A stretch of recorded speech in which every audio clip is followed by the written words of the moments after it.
So we're going to complete the square on number 19 and 10.4. We're going to put the quadratic equation into the form y equals a times x minus h squared plus k, in order that you can easily see that the vertex is found at hk. So in the original problem, you have an x squared term and an 8x term. We want just a plain x and then this squaring up here. We don't want the two different x terms. There's two ways to do this. You just have to know one way. So I'm showing you two ways because on WebAssign short videos, they have method A, and on the long video that I posted on D2L content, we have method B. So you can use either method, just stick with the one that's least confusing to you. This is one of the harder things that we do in Math 101.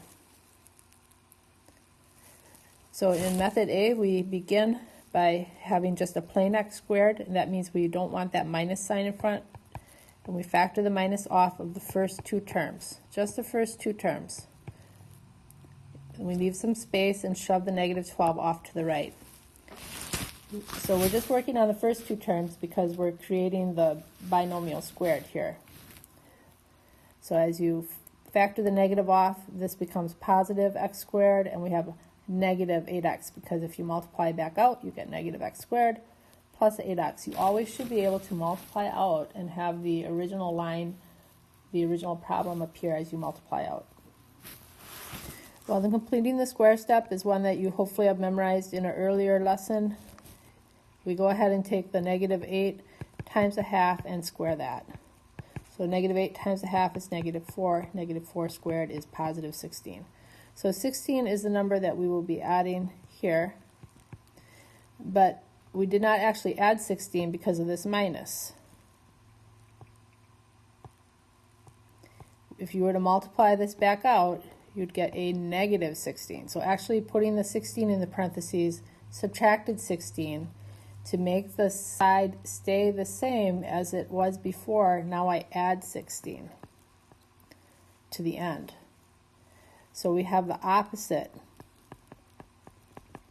because that way if we multiply all this out again, we'll go back to negative x squared plus 8x minus 12. You see, you get your negative x squared, multiply out and get plus 8x, multiply out and get negative 16, then you'll have a negative 16 minus 12 plus 16. That gives you the minus 12 that we had. So this should all multiply out to be what we had originally. But now you've written it in a form that you can factor.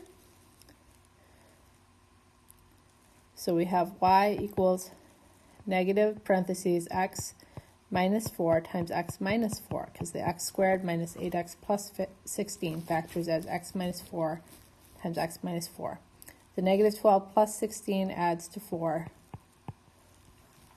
So you have y equals negative x minus 4 squared plus 4. So this then is a parabola that's been shifted so that its vertex is now at x is 4 and y is 4. And this opens downward. So the minus right here tells us that the parabola opens downward. And when we have x minus 4, that means instead of the vertex being at x coordinate of 0, it's been shifted right 4. The horizontal shift is kind of backwards. So you shift right 4 when you subtract from the x.